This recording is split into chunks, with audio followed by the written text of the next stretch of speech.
en el gobierno de Diana Mondino, quien hasta ahora se desempeñaba como canciller de la República Argentina. Quería preguntarle si efectivamente la ex canciller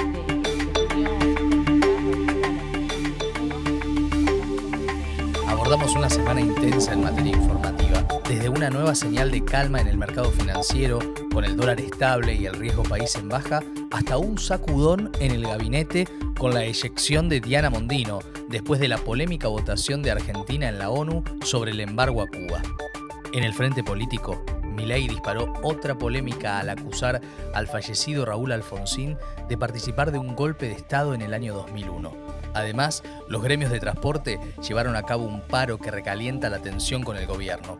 Y una tragedia en Villa Gesell, donde el derrumbe de un edificio dejó al menos 2 muertos y varios desaparecidos.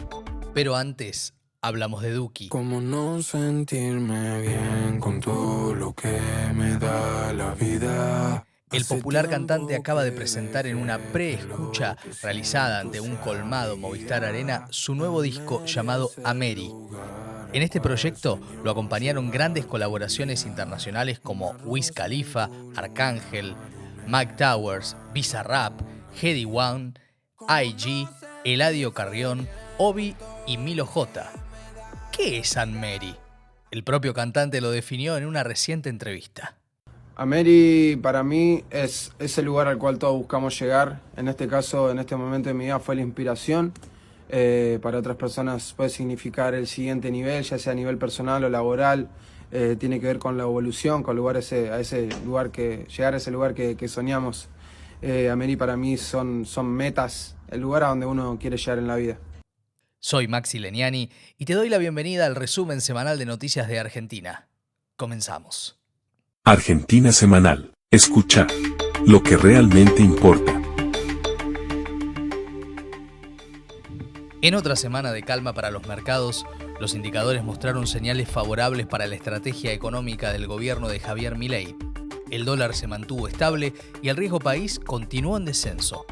Por otra parte, se informó que el blanqueo de capitales alcanzó los 19.000 millones de dólares y se anticipó el ingreso de propuestas por unos 3.000 millones de dólares al régimen general de grandes inversiones. Por otra parte, el ministro de Economía, Luis Caputo, anunció la compra de 2.700 millones de dólares al Banco Central, con el objetivo de asegurar el pago de capitales e intereses de bonos globales y bonares, cuyo vencimiento está programado para enero de 2025. Al cierre de octubre, el riesgo país acumuló una baja cercana al 30%, marcando un retroceso significativo respecto a los últimos meses. Por su parte, el presidente Milei reafirmó que el fin del cepo cambiario, una medida largamente esperada por inversores, está más cerca que nunca.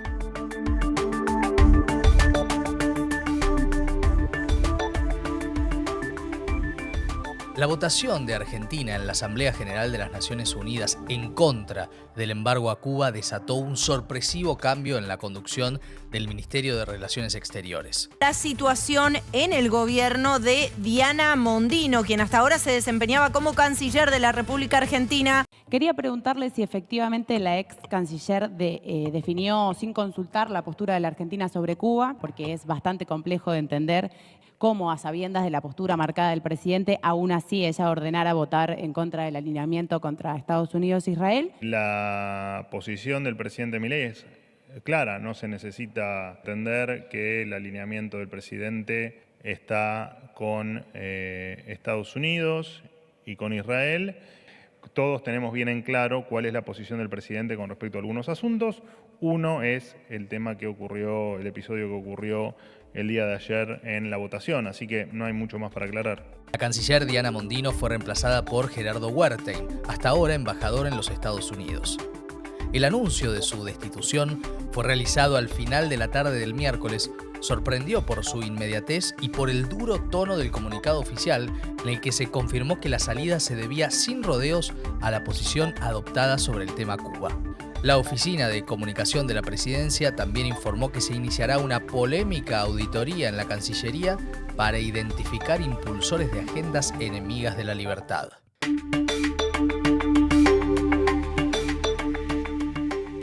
Durante un discurso en la Fundación Mediterránea, El presidente Javier Milei causó controversia al acusar al expresidente Raúl Alfonsín de impulsar un golpe de Estado en 2001 contra Fernando de la Rúa.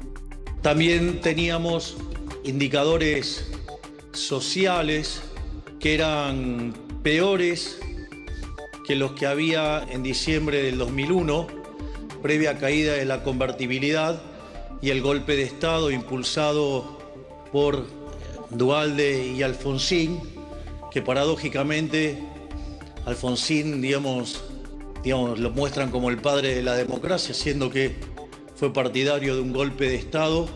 Las palabras de Milei generaron una rápida reacción en la Unión Cívica Radical, que considera a Alfonsín como el padre de la democracia en Argentina. El Comité Nacional de ese partido, presidido por Martín Lustó, calificó los dichos de Milei como una afrenta y una provocación.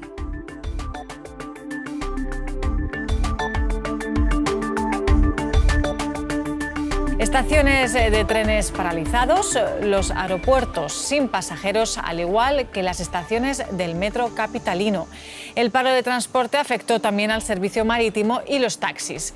Buenos Aires amaneció con largas filas en las paradas de autobuses, el único Una medio huelga de los transporte gremios de que opera en la transporte, ciudad. con excepción de Los la UTA, principales el gremios de sindicato de transporte colectivos, fueron al paralizó paro para trenes, descansar. subtes y vuelos, afectando a cientos de miles de personas en todo el país. La medida, que incluyó piquetes y protestas, también impactó en el transporte de camiones y la recolección de residuos. Los sindicatos reclamaron por la caída del poder adquisitivo de los salarios en un contexto de inflación y recesión. Desde el gobierno, la huelga fue interpretada como una acción impulsada por sectores opositores, particularmente del peronismo. El jefe de gabinete, Guillermo Francos, minimizó la protesta al referirse a ella como una huelguita. ¿Le afecta al gobierno este paro? Yo creo que le afecta a los argentinos, no al gobierno. El gobierno está tratando de hacer cambios muy significativos, muy fuertes en la administración del país, en la economía del país.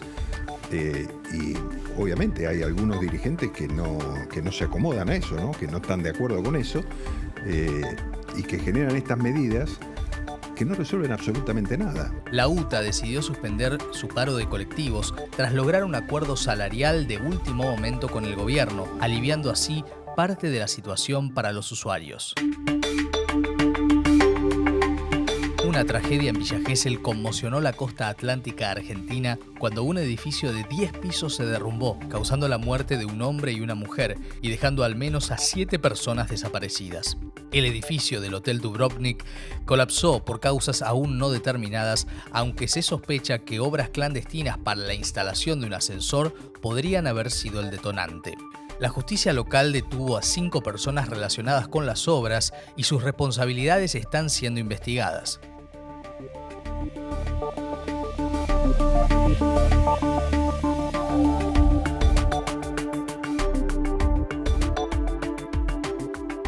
Para finalizar, 3 noticias breves. El estadio de River Plate, más monumental, fue suspendido debido al uso de pirotecnia en la previa del partido entre el equipo local y Atlético Mineiro de Brasil.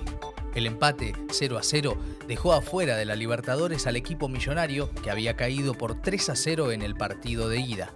Los brasileños jugarán la final precisamente en el Monumental de Núñez. 3 escuderías entran en disputa por asegurarse al ascendente piloto argentino de Fórmula 1 Franco Colapinto. Se trata de Red Bull, Sauber y Alpine. De este modo, Colapinto está cada vez más cerca de asegurarse una butaca para 2025 en la máxima categoría y sus fans cada vez más felices. Y hablando de fans, se estrena en Argentina la nueva película de Almodóvar. Cae la nieve. Cae débilmente en el universo. La habitación del lado suavemente. es la tercera incursión del director español en el cine hablado en inglés. Protagonizada por Tilda Swinton y Julianne Moore, cuenta la historia de una mujer que atraviesa el cáncer y tras una nueva metástasis decide tomar la pastilla de la eutanasia. Para eso, le pide a una amiga que la acompañe a una casa de ensueños en las afueras de Nueva York para concretar su propósito. Un film conmocionante, sin embargo, con mucho humor, con poética y con enormes actuaciones. de un director cuya madurez artística toca esferas de alto nivel. La habitación de al lado, que ganó el León de Oro en el Festival de Venecia, está en los cines argentinos. El día que la encuentres cerrada, significa que habrá ocurrido. He perdido completamente la fe en que la gente actúe correctamente. Y hemos llegado al final del resumen semanal de noticias. Nos reencontramos en una semana. Escuchaste Argentina Semanal, el resumen de la actualidad en formato podcast. Conducción, Maxi Legnani. Producción, Big Tecnia, Contenidos Digitales.